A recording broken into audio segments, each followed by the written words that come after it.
Buenos días, buenas tardes, buenas noches. Estamos en este ciclo que estamos haciendo para charlar con los candidatos a las próximas elecciones 2021.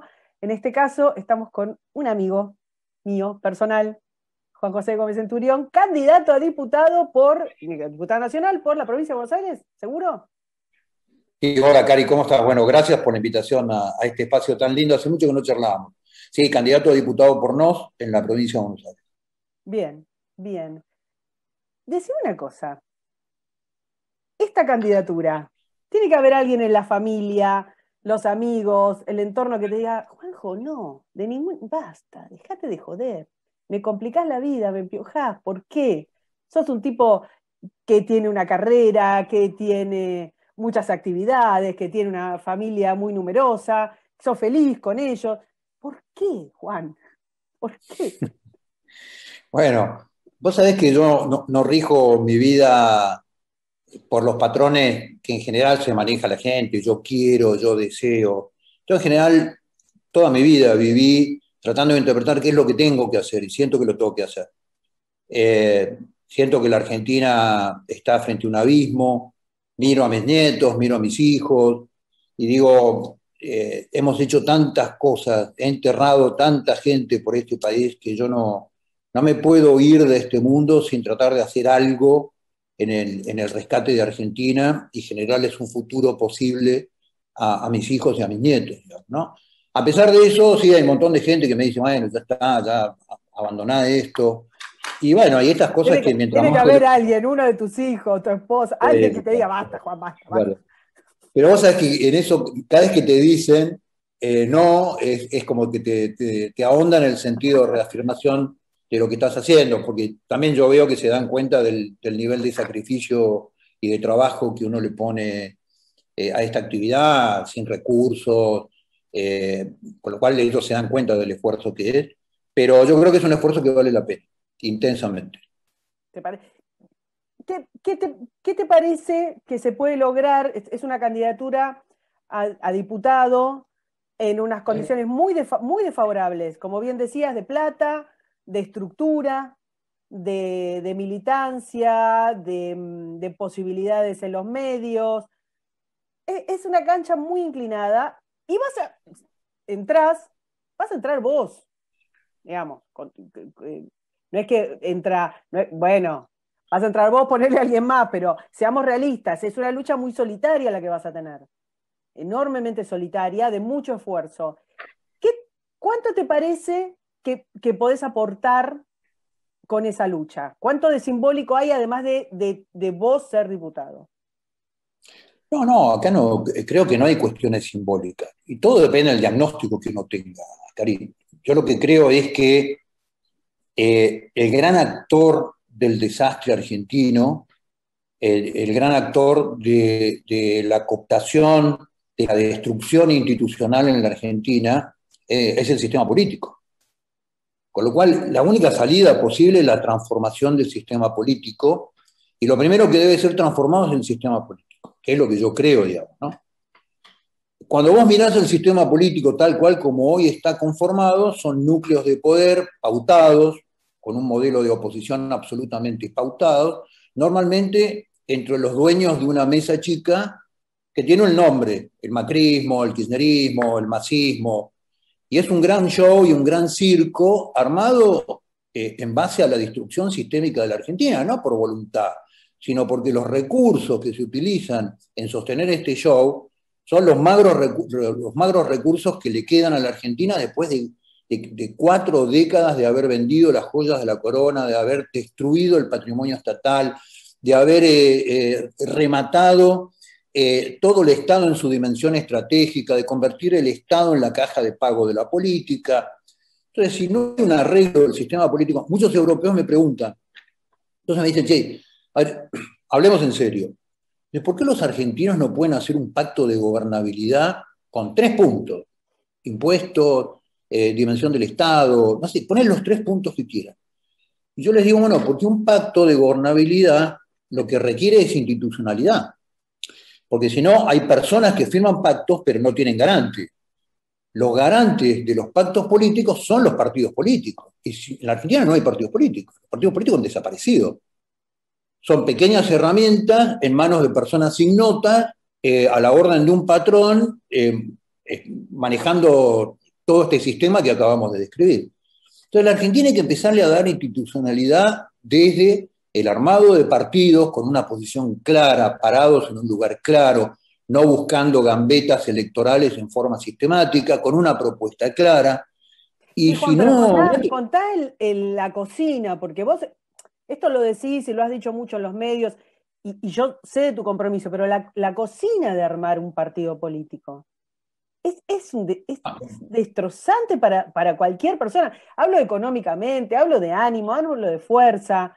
Vas a tener que hacer una lista. Esa lista la tenés que conformar con personas que seguramente no van a entrar y que te tienen que hacer el favor de ponerse una lista exponiéndose, siendo personas políticamente comprometidas. O sea, la cocina, para que alguien entienda, porque después dicen, sí, a este lo banca tal, este le saca los votos a tal, o es funcional a tal. Esa cosa, lo que estás haciendo, lo que venís haciendo, armar un partido, que decís darle institucionalidad, ¿qué representa? ¿Vos lograste explicarle eso a la gente? Es un esfuerzo fenomenal. Todas las cocinas, todos sabemos que es donde pasan las cosas más desagradables, digamos, y las más arduas, ¿no? Es muy lindo el plato terminado, pero cuando hay que pelar las papas, cuando hay que cortarlas, todo ese trabajo es lo que está en el backstage, digamos, en la cocina de la política. Son 16 provincias, con 16 equipos de trabajo, donde no hay un solo empleado del Estado, donde todo el mundo trabaja y financia su propia Aclaremos que actividad. son 16 provincias donde vos estás presente, digamos, donde vos estás armando el partido. Estamos armando el partido. Creemos que vamos a llegar con 5 o 6 provincias armadas, después de un año, obviamente encerrados, con los juzgados electorales cerrados, así que son prácticamente procesos de afiliación que se hicieron desde octubre, noviembre hasta la fecha, de acuerdo a cada provincia. Y es un trabajo, cuando vos ves las fotos de las jornadas de afiliación nuestras, por ejemplo, Jornada Nacional de Afiliación, mesa más al norte, Tilcara, mesa más al sur, Ushuaia, 200 mesas de afiliación. Cuando ves las fotos, ves fotos de mesas de afiliación donde todos los afiches son distintos, donde las fotos están recortadas, donde cada uno hizo una vaca y hizo...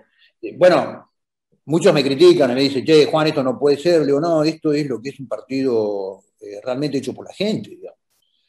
Absolutamente federal, donde cada distrito arma su partido y a los 5 primeros partidos vamos a armar el partido nacional. Ahora, Karina, este modelo de la estrategia del poder que nos plantea la política cortoplacista, de gambetear, de aliarse con uno, no importa con quién, juntadero de dirigentes para alcanzar un puesto, esto nos trajo hasta acá. Es decir, si en forma esquizofrénica seguimos creyendo que esto nos va a sacar del problema, nos va a sacar del problema una estrategia distinta. Y nosotros tenemos una estrategia distinta. Y la estrategia, cualquier modelo estratégico, una de las virtudes necesarias es la paciencia. Porque, decía mi abuelo, la distancia más larga entre 2 puntos pasa por el atajo. Entonces, hay que hacer lo que hay que hacer. Hay que transitar los escalones que hay que transitar. Nosotros hemos visto en el 2019, vos lo viste, Karina, que nosotros sin absolutamente nada sacamos 850.000 votos, y seguramente no era por la calidad del candidato que era yo, era porque nuestro discurso es claro. Era por tus asesores. Algo podría haber sido, pero digamos, nuestro discurso era muy claro, era estar parados en un lugar muy claro, no engañar a nadie, decirle dónde estamos parados. Y además yo creo que el sistema político argentino, si fuera un buque, es un buque que viene hace décadas escorado hacia la izquierda. Con lo cual, el sistema político argentino necesita de las herramientas del pensamiento de la derecha, lo necesita. Y es un aporte que hay que hacerle desde la estructura del Estado, manejo del gasto público, seguridad, defensa, relaciones internacionales. Toda esta temática que ha desaparecido con este modelo populista de ir corriéndose hasta la izquierda hasta llegar a la pared, el sistema político argentino necesita de las herramientas que tenemos para aportar desde el pensamiento de la derecha. Y ese es un servicio. Y los servicios no hay que hacerlos cuando a vos se te da la gana, ni cuando te gusta hacerlo. El servicio se hace cuando el otro lo necesita. Y nosotros creemos que la Argentina y el sistema político necesita urgente de este servicio. Así que lo vamos a hacer y lo estamos haciendo. Decime una cosa, todos sabemos, y vos lo dijiste en campaña, y lo venís diciendo hace un montón de tiempo, que estás de acuerdo con un montón de cuestiones que tienen que ver con que tenemos una fiscalidad excesiva, que tenemos un tamaño de Estado muy enorme, una estructura de dádivas que ha roto con la cultura del trabajo, un montón de cosas que mayormente todo el mundo las dice porque son obvias, digamos, porque ya salta a la vista. Ahora, en realidad, si te doy a elegir, si te doy la varita mágica, ¿cuánto Estado? ¿Hasta dónde? ¿Cuántos ministerios? ¿Qué tamaño del PBI? ¿Cuánto Estado vos me decís, mira, esto es lo que a mí me parece que tiene que funcionar? No, pero, a ver, más que una discusión de diseño que la volveremos a tener en el 2023, de acuerdo a cómo lleguemos en el 2023, queda claro que el Estado no puede ser el primer empleador de la Argentina. Esto es una cuestión de sentido común, no es una cuestión ideológica. Es una cuestión que tiene que ver con el orden de lo real de las cosas, digamos. Entonces, nosotros siempre decimos, lo hemos discutido muchas veces, lo hemos conversado muchas veces, toda la sociedad posible, todo el Estado necesario. El Estado debe ser un actor estratégico y no debe ser el mostrador de pago de la política. Han transformado el Estado en eso. Lo han reducido. Fíjate vos que los que de alguna manera históricamente sostuvieron el rol del Estado destruyeron el Estado.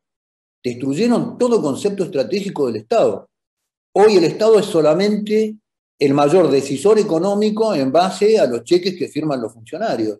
Lo han transformado en una ventanilla para que sea la ventanilla de pago de la política. Eso es lo único que hoy llaman Estado presente, un Estado fallido que ha perdido todas sus funciones básicas en materia de relaciones exteriores, de seguridad, de defensa, de capacidad de planeamiento de la próxima generación, de inversión en la infraestructura de la Argentina, que está huérfana desde hace décadas. Bueno, a eso le llaman Estado presente. Al Estado que falló le llaman Estado presente porque es el nombre cosmético. Ahora, Está bien, pero yo quiero sangre. Decime qué cerrás, qué sacás. Bueno, hagamos la lista, el INADI, la Defensoría del Pueblo. La última discusión... El Ministerio de las Mujeres, cerrame, por favor, para mí. Sí, bueno, ese es el 15% del presupuesto. ¿Vos podés creer que la oposición votó casi el 3% del PBI en políticas de género? Y esa es la oposición. La oposición fue la que le levantó la mano con las dos manos. Yo lo que digo es, este sistema político se basa en no molestar al que gobierna, como no molestó el kirchnerismo a Cambiemos cuando tomaron más de 100.000 millones de dólares en deuda sin saber para qué se iba a aplicar. Se aplicó gasto corriente, se aplicó para pagar la tarjeta de crédito. Entonces, el sistema político es esto. Es alguien que gobierna, una oposición absolutamente pautada, que tiene, por supuesto, un marketing más violento, menos violento, con menor lenguaje, con mejores caras, con mejores modos, pero es no molestar a lo que está haciendo el otro mientras gobierna. Con lo cual esto hay que transformarlo, porque si esto no se transforma, la Argentina va... Todo el mundo me pregunta, ¿y esto cuándo vuela por el aire? Le digo, hermano, hace 30 años que volamos por el aire. Sí, vos no te diste cuenta porque nos estamos cayendo. Hay una cosa, ¿no? Como que buscan el turning point, que nos viene pasando con Venezuela. Ya está, no les da para más, porque ya se les acabó, porque no, y subsisten, digamos. Pueden estar toda la vida. Cuba. ¿Tenés eso? Ahora bien, vuelvo a la cosa incómoda. Estás en el Congreso. Vas a estar vos, algún que otro, y después un resto de gente con la cabeza formateada socialdemócratamente. Y te van a dar las comisiones, viste cómo son, te van a dar lo peor que puedan, te van a tratar de silenciar lo máximo que puedan y aislar. ¿Cuál es tu estrategia?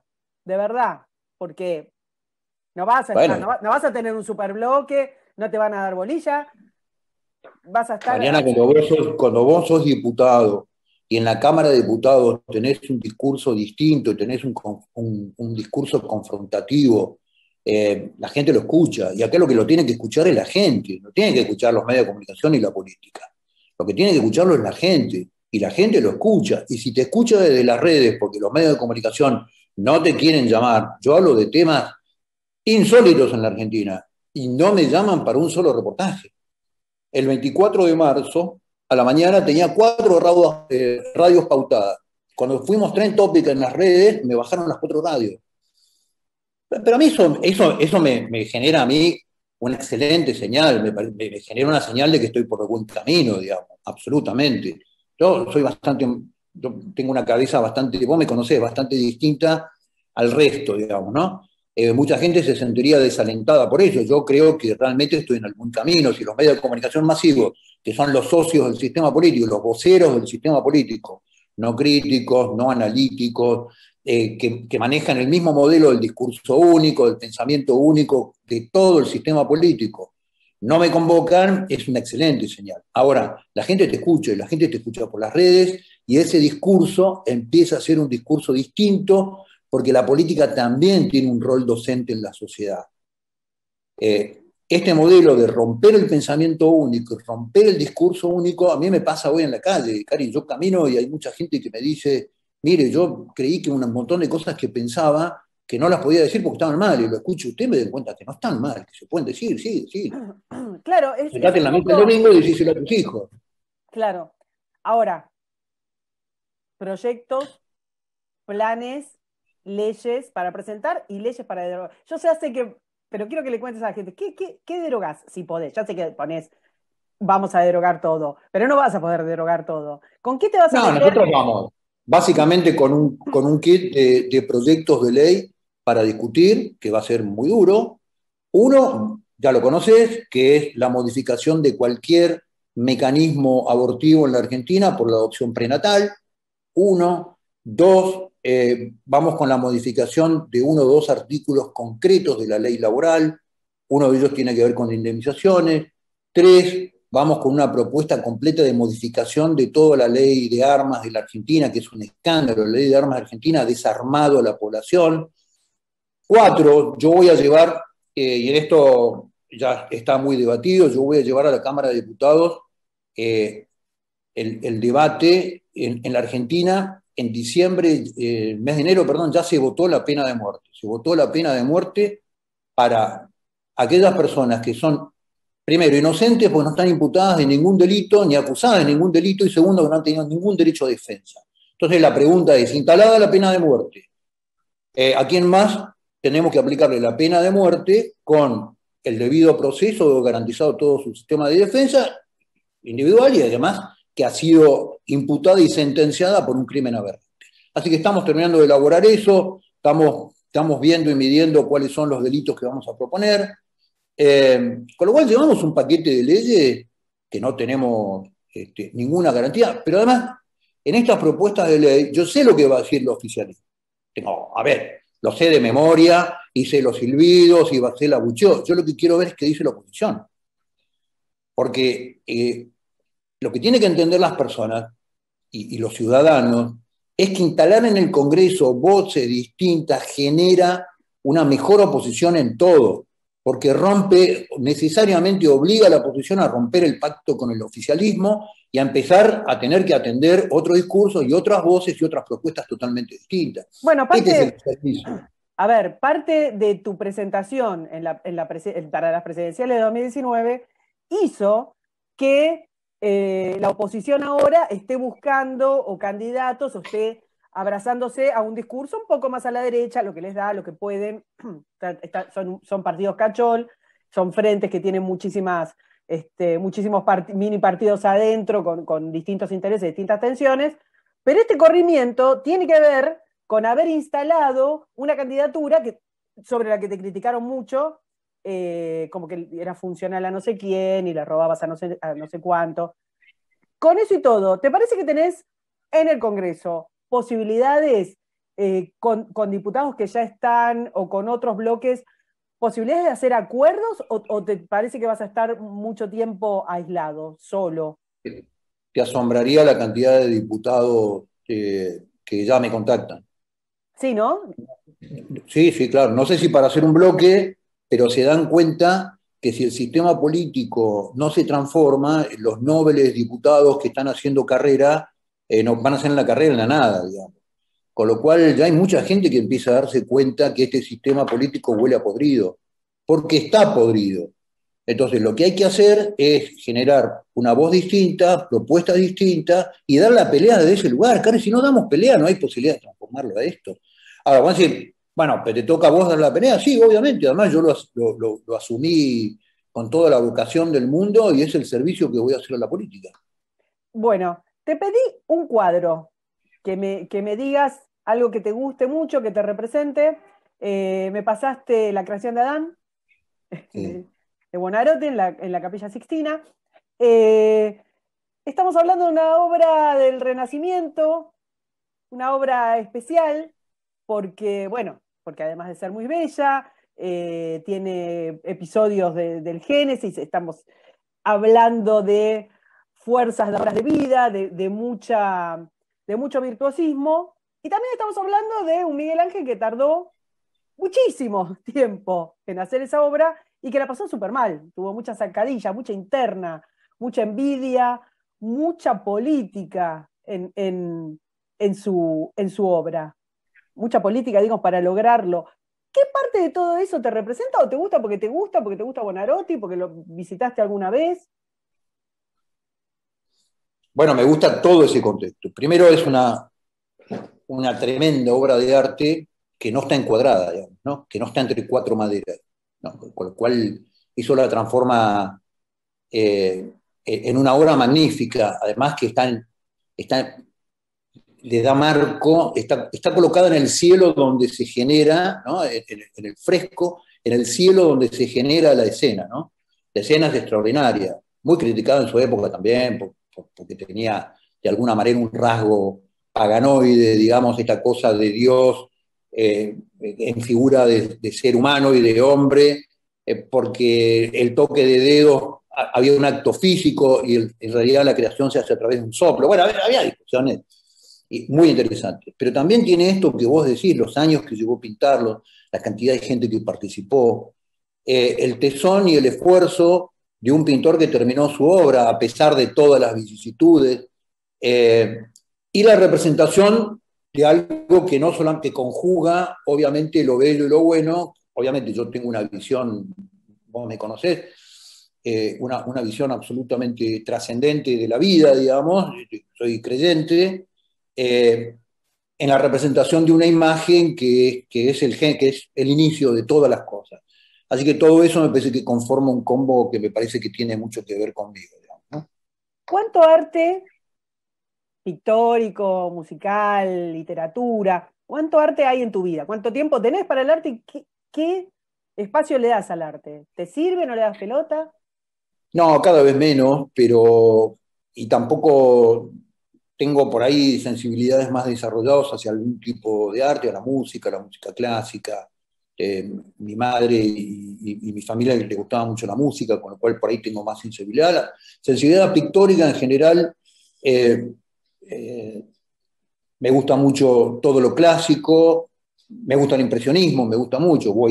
Cada vez que viajo voy a museos y veo, pero en mi vida no se desarrolla alrededor del arte, digamos, ¿no? En general. Soy bastante más un hombre de acción que de contemplación.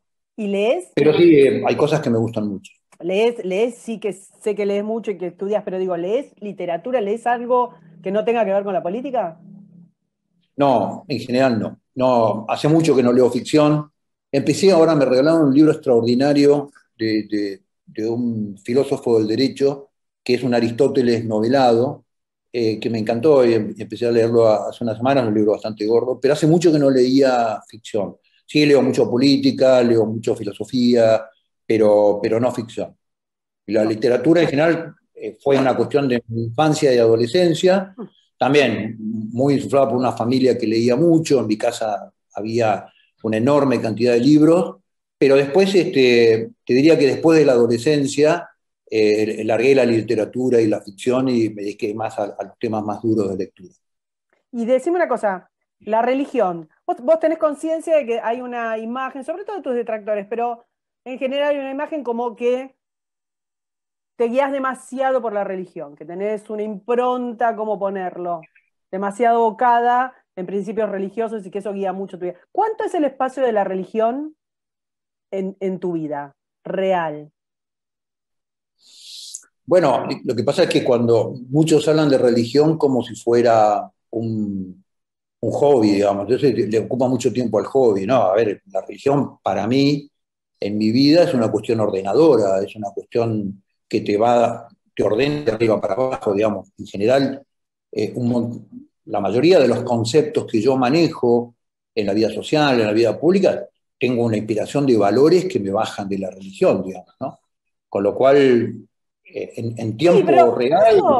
eso digamos, yo por ejemplo no tengo religión, pero entiendo la base moral occidental de la religión. O sea, los valores judeocristianos me parece que nos organizan, así está organizada nuestra cultura. Eh, y hasta ahí estamos, pero yo no te vi, digamos, como otra gente te quiere plantear, como que solamente pensás en la religión. Me parece importante. No,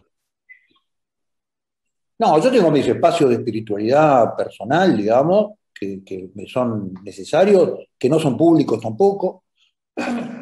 Eh, y después de eso, la religión me funciona como un gran ordenador, como vos bien planteás, un sistema de valores, una moral personal, pero además del sistema de valores, también hay mucha gente como que los valores son una cosa que está colgada del cielo raso, allá de una nube, y los valores es lo que guía tu conducta. Con lo cual, todo ese ordenamiento trato de ser absolutamente íntegro y trato de ser lo más humanamente coherente entre mis valores, entre lo que hago y cómo obro, digamos, ¿no? En esto es el ordenador de la cosmovisión religiosa. ¿Tenés la impresión de que Occidente quería hablarte de cómo veías el mundo y esta, no sé si pérdida de valores, pérdida de lo que es bello, lo que es bueno, lo que es real, todas aquellas apuestas que hicieron digamos, que hicieron esta sociedad occidental avanzar científicamente, tecnológicamente, de generar riqueza, todo eso está puesto como en duda? ¿Tenés la impresión de que Occidente perdiendo la religión como concepto ordenador, pierde el destino o te parece que es una visión demasiado apocalíptica? Claro, muy buena tu pregunta. Bueno, Evandro Agassi dice, por ejemplo, un epistemólogo muy reconocido, hoy en día uno de los más destacados a nivel mundial, dice que la idea de la ciencia solamente se pudo generar en Occidente por la imagen cosmogónica de Dios, digamos, ¿no? Por el cosmos, de que hay un creador, hay una lógica que guía a cada una de las cosas, digamos, ¿no? Y ese fue el origen del pensamiento científico, solamente se podía haber dado en Occidente. Pero yo creo, como vos decís, que no, a ver, la gente dice se han descartado los valores. Los valores son una escala.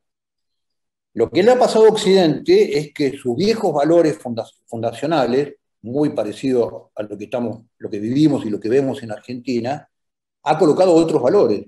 El valor que estaba en número 50 lo ha colocado en número 1, y el valor que estaba en número 1 lo ha colocado a nivel 50. Y esto sí ha generado un retroceso de lo que fue el pensamiento occidental en el mundo y el impacto del pensamiento occidental en el mundo.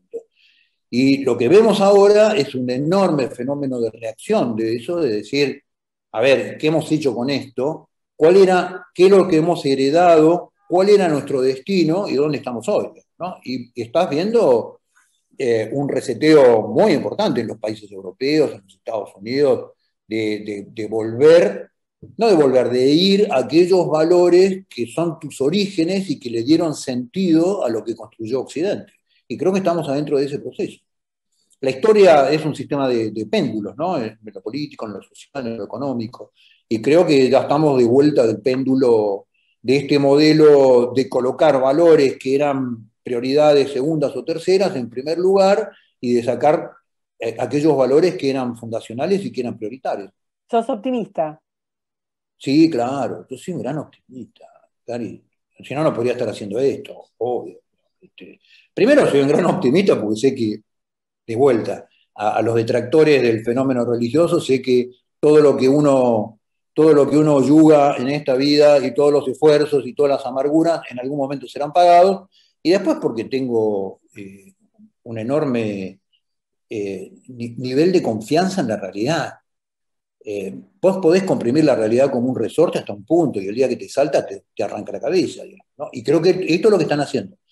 Como decís vos, los valores de la belleza, los valores de la capacidad del hombre de percibir lo real, la intuición de lo concreto, todas estas cosas han sido tan castigadas. Hoy ya vivimos en un mundo anticientífico. Cuando una persona niega la vida humana en un embarazo, decir, bueno, este flaco está negando la ciencia, está negando la biología, está negando cosas que ya creo que formaban parte del modelo cultural histórico de los últimos 200 años de Occidente. Entonces ya estamos en una cultura que es casi anticientífica. O sea, estamos en el mundo prácticamente de la mitología, ¿no? Y vamos a volver del mito al logos, y yo creo que estamos volviendo. Pero hay que pelearla. ¿Cómo lo ves esto en el mundo? Un mundo que se va picando, ¿eh? Desde la asunción de Biden está todo muy movido, tenés movido Medio Oriente, tenés movido, bueno, ahora tenés Ucrania, tenés nuestro etnoterrorismo al sur, padeciéndolo junto con Chile. ¿Cómo ves? Al mundo, y te falta un dato. En el mundo del globalismo financiero, tasa cero, tasa negativa. ¿Viste cómo también hablo de economía, ¿no? Sí, sí. Para tus amigos liberales también Yo hablo. sé que hablas de economía. Yo quiero siempre que hables más de economía porque sabes mucho. Hablo mucho de economía, pero como hablo de economía real a nadie le importa, digamos, todo el mundo quiere escuchar el M1 y el M2 y la tasa. Entonces le muchachos, 50 años de monetarismo no trajeron hasta acá. Pero bueno, es otra discusión. Lo que digo, que todo este combo de temas que acabamos de enumerar, ¿no? La tasa negativa, en la economía financiera global,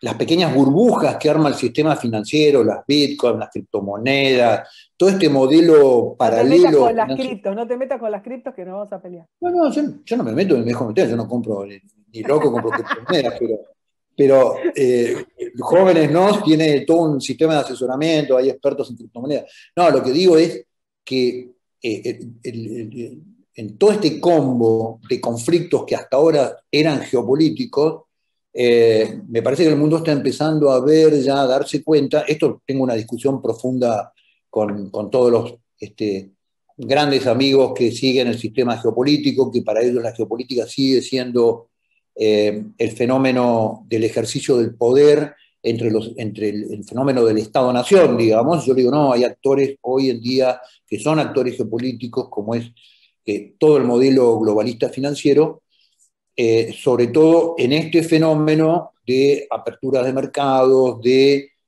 la continua lucha y la aparición, por ejemplo, como vos bien los marcás, de nuevos modelos de confrontación étnica, de nuevos modelos de migraciones masivas, que realmente Argentina es el único país del planeta, la política argentina, que cree que el mundo va hacia un sistema de paz eterna, digamos, ¿no? Lo que hoy tenemos es un sistema de guerra asimétrica fluyendo en todo el mundo con conflictos y disparado de conflictos en distintos lugares, que va a dar lugares a conflictos a muy corto plazo, ¿no? Y ves como una especie de pequeña, de en ciernes, Guerra Fría, China-Estados Unidos. Sí, es una guerra llevada por otros medios, pero le es muy puse Guerra interesante. Fría porque... Sí, no, está bien, el concepto, la confrontación está. Ese es el ámbito de la dimensión geopolítica del mundo. Hay como dos ámbitos, ¿no? O como tres ámbitos de discusión. El fenómeno de la confrontación Estado-Nación, China, Estados Unidos, en un fenómeno donde el poder hoy en día está bastante diluido en términos estratégicos. Después tenés la otra confrontación, ¿no? La confrontación del Estado-Nación contra el fenómeno global. Esto, Trump es Aclaremos cuando hablas de fenómeno global, que no es que te estás oponiendo al intercambio, al comercio internacional, sino al fenómeno global supranacional, entiendo, a todo esto, no, claro, a que se plasma, ponerle en esta payasada de gran reseteo o de la Agenda 2030, que le decimos payasada, pero no es ninguna payasada, está marcando agendas por sobre los estados nacionales. Ahí, vos decís que el Estado-Nación sigue, yo sé que a vos te gusta el modelo, a mí no me seduce tanto, pero tampoco sé si sigue siendo un modelo de poder real frente a estos sistemas de empresas, organismos supranacionales y demás que van marcando la agenda. Vamos a aclarar un tema que lo sacaste vos y me parece muy importante. Cuando yo hablo de globalismo, obviamente no hablo de comercio internacional. El fenómeno global, el fenómeno de la aldea global es un fenómeno que lanza, después de la caída de la Unión Soviética, lanzan los americanos, con esta visión típica de los americanos, la aldea es global y el patrón soy yo, ¿no? Y lanzan este fenómeno global, un fenómeno financiero internacional muy fuerte que empieza a salir de las grandes capitales, y Estados Unidos genera con el modelo globalista un monstruo que después en alguna manera lo termina confrontando, como es China. China es un fenómeno geopolítico inventado por Nixon en la década del 70 por su confrontación con la Unión Soviética. Es un monstruo que toma vida propia, es Frankenstein. Frankenstein no tiene dos finales. Frankenstein siempre tiene un solo final, ¿no? La bestia asesina al creador. Pero bueno. Entonces, el fenómeno global... Le sirvió en ese momento para partir el frente, digamos todo. Sí, bueno, pero terminó siendo un tiro en el pie, preguntale a Trump. Sí.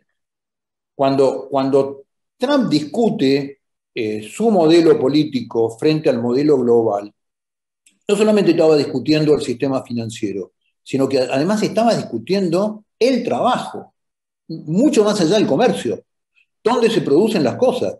Porque la pelea de Trump, por poner un ejemplo, digamos, es decir, a las empresas americanas que produzcan en China o que produzcan en México y importen a los Estados Unidos, le voy a meter arancel si no vienen a producir acá. Generó millones de puestos de trabajo detrás de esa política. El mundo lo que está discutiendo hoy es dónde se produce, está discutiendo el empleo, porque el empleo es la base del salario, es la base del funcionamiento económico, del consumo, es la base de la espiral de la economía real. Karina, hoy estamos discutiendo la economía real en el mundo. Trump lo que discutía era la economía real.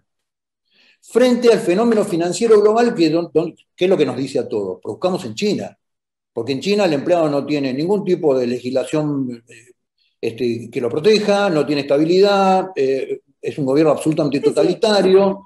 Tenés un capitalismo sin la ineficiencia de la democracia, o sea, sin estar bajo el influjo de la decisión Pero la confrontación que hoy estás viendo en el mundo es el capitalismo productivo versus el capitalismo financiero. Y el capitalismo productivo, ¿qué dice? Economía real. Economía real, ¿qué es? Empleo, salario, consumo, derechos. Esa es la discusión que llevó a cabo Trump, por eso sufrió el castigo que sufrió durante 4 años, digamos, ¿no?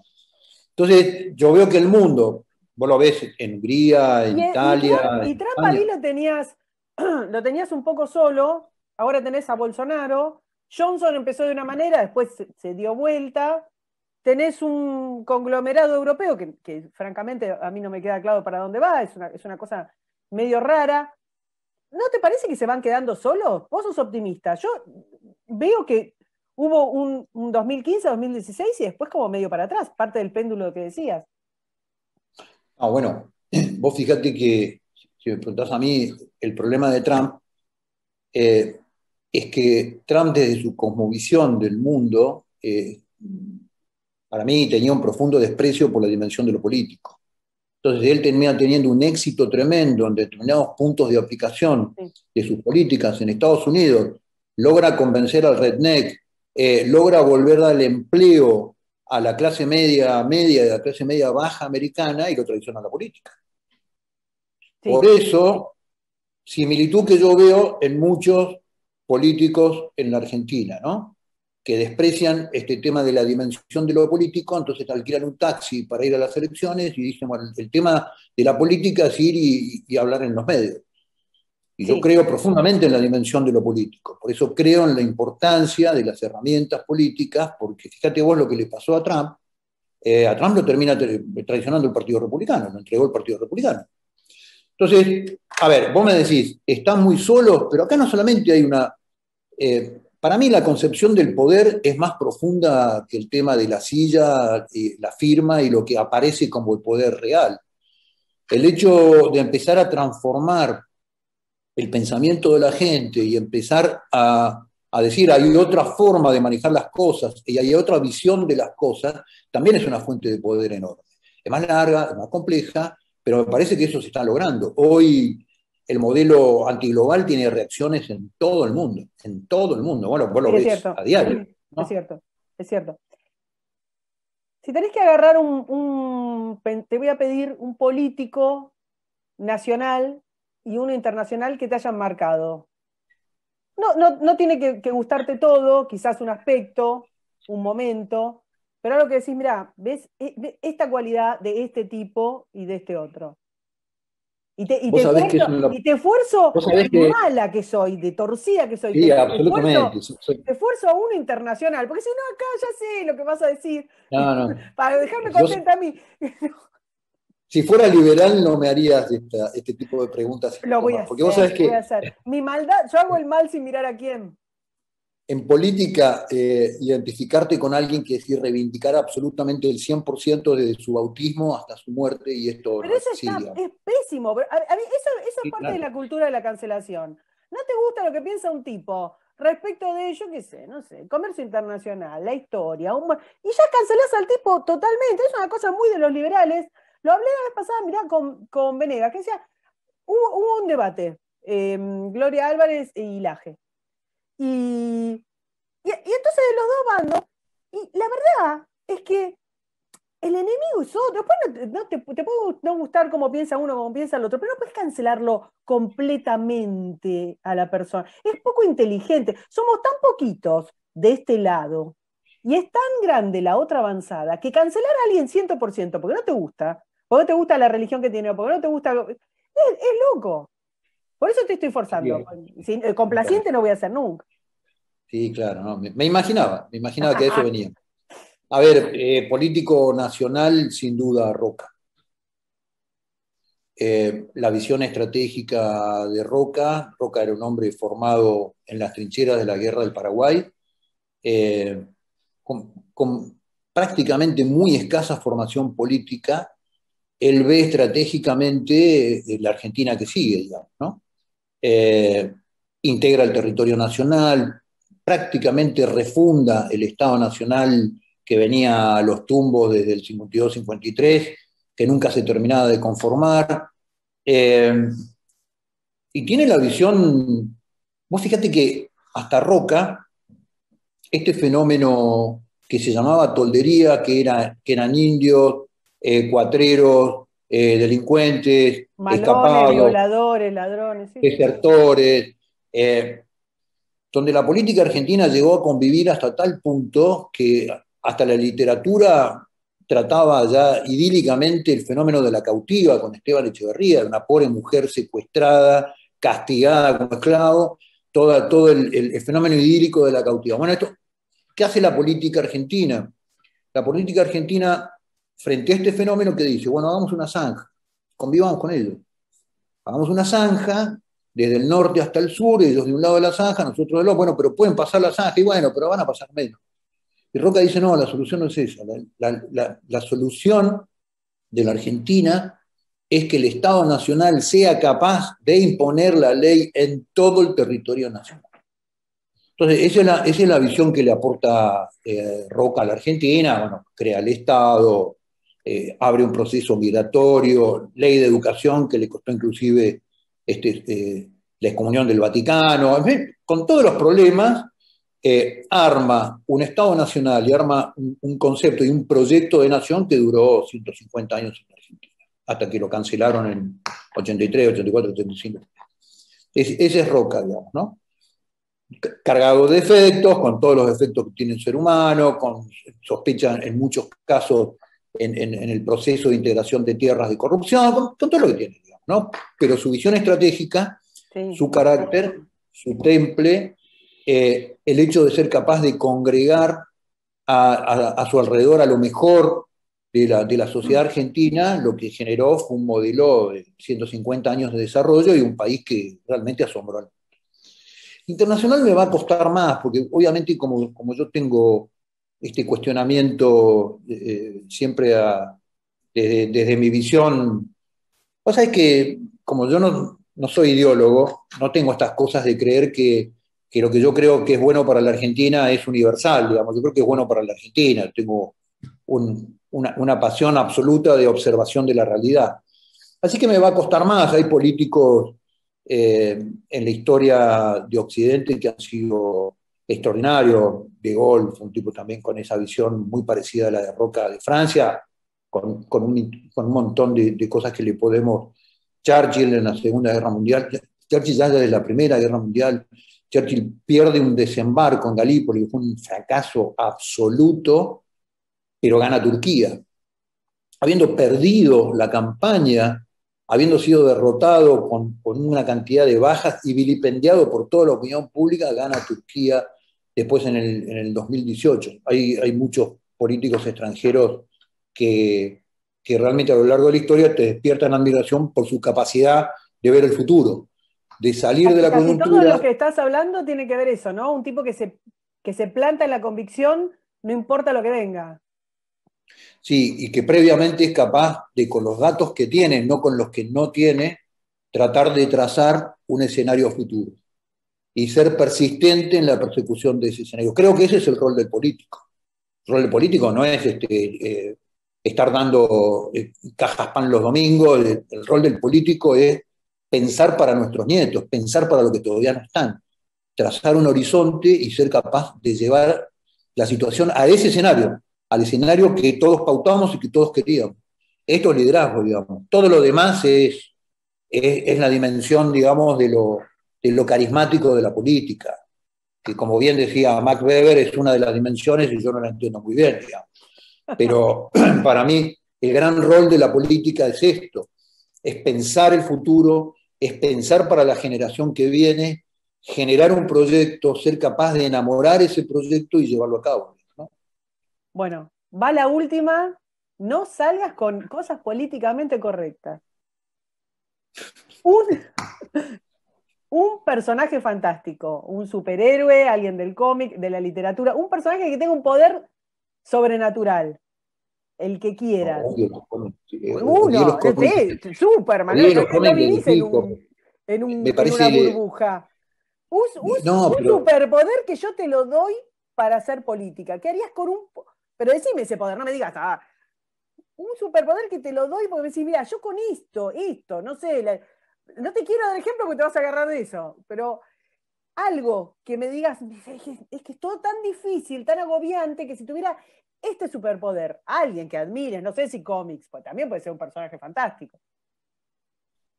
a mí a ver, el poder tiene varias fuentes, ¿no? Una de las fuentes es la fuerza, que en la política no sirve, digamos, o no es el método a emplear.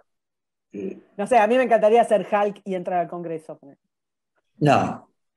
Eh, Vos dejame a mí con mi superpoder. sí, te dejo con tu héroe, superhéroe, yo no tengo superhéroes, pero Napoleón tenía un asesor, tenía dos grandes asesores, ¿no?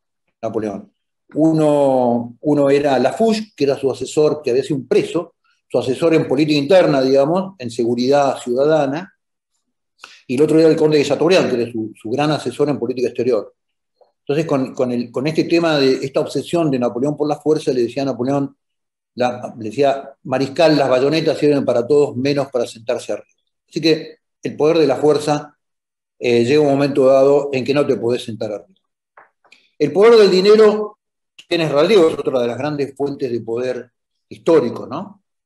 Y el poder del dinero, el problema que tiene es que siempre hay alguien que tiene más dinero que vos, con lo cual tampoco es una. Los estados siempre tienen más plata. Siempre, siempre. Sí, pero el Estado de al lado tiene más plata que vos, entonces Por tampoco es eso, una. cuando ponen, viste, que decís, bueno, mirá, no sé, Soros, sí, está bien, podés tener todos esos multimillonarios, pero guita, siempre está en el Estado. Los estados Sí, siempre tienen más claro. plata, así que no te sirve ser un multimillonario. Yo creo siempre en la fuente de poder, de la tercera fuente de poder, que es la fuente de poder de la Madre Teresa, digamos, ¿no? De esas personas que no tienen que no tienen nada en términos materiales y que son capaces de llegar a un montón de personas a través de su ejemplo personal y a través de la capacidad de convicción que dan no sus ideas, no sus palabras, sino sus actos. Y ese es el poder que a mí me encantaría tener. Bueno, me saliste con un políticamente correcto. No, es totalmente incorrecto. Todos los políticos quieren tener fuerza y quieren tener plata. Nadie quiere ser la Madre Teresa. Bueno, Así que, te di la plata. posibilidad de que puedas salir como Superman, como Linterna No, Verde. no, Superman siempre tiene kriptonita. El tema es que el tema de la fábula del superhéroe siempre tiene la kriptonita en el bolsillo, siempre hay un tipo que tiene la kriptonita. Por eso es que no sirven esas fuentes de poder, Karina. Eso es lo que te estoy diciendo. Escuchame una cosa, me encantó charlar con vos, siempre me gusta mucho charlar con vos. Eh, no sé cuánto tiempo te va a insumir la campaña, pero ojalá volvamos a charlar. No tanto, me estoy agobiada, podrida de la coyuntura argentina. Todo esto que hablamos, a veces pienso si se hablara más, si hubiera un poco más de filosofía, un poco más de arte y un poco más de estrategia, de visión del mundo y menos la cosita de si hay pasos, si no hay pasos, si mañana, si pasado, si una vacuna más, una menos, ¿no? Un poco chato, Es que, claro, es chatísimo. que, Cari, han reducido la política a lo que Aristóteles le llamaba la dimensión agonal, la disputa, la cosa, el voto, qué dijo fulano, el picoteo en Twitter. Han Pero muy, reducido la muy política. chiquitito, muy chato, muy chato, muy chato. Y para los clásicos la política tenía otra gran dimensión, que era la dimensión ordenadora, la dimensión arquitectónica. Claro. En pensar, en elaborar, en generar ideas, en generar proyectos, y esta la han destruido. La política hoy es simplemente su dimensión agonal. ¿Cuánta plata tenés para la campaña? ¿Cuánto salen las boletas? ¿Cuánto tenés de publicidad? ¿Por qué no te llaman los medios? Eso es la agonalidad de la política. Pero bueno, ahí está el desafío de transformación. Maravilloso. Bueno, Juan José Gómez Centurión, candidato a diputado, toda la suerte, espero que estés en el Congreso. Voy a, voy a hacer, voy a recordarte cuando estés en el Congreso todas las cosas que me prometiste que vas a derogar, todas las leyes que me parecen maravillosas, y espero que mucha gente más lo haga, que te vote y que te recuerde lo que les prometiste o lo que pensaste que se podía hacer. Si los votantes hiciéramos eso más seguido, posiblemente los políticos se verían enfrentados un poco más a su realidad, ¿no? Y a cumplir con lo que dicen y con lo que hablan. Y No, nada, yo te agradezco a vos, Cari. Siempre es un placer. Y no te despidas hasta después de la campaña, porque espero que me ayudes también en no, la no, campaña. no. No me despido hasta después de la campaña. Lo que digo es eh, Y que, yo lo único que que las te digo charlas es no que sean pequeñas, que las charlas no sean chiquititas, que no sean. sí, yo lo único que digo es que los políticos lo que podemos prometer a la gente es dar la pelea. El resultado nunca se puede asegurar. Esta cosa del político poderoso que siempre asegura lo que va a pasar, esto no existe. Entonces yo lo que le prometo a la gente es que yo voy a dar pelea por las cosas que yo creo. Y todas las cosas que yo creo yo se lo digo a la gente.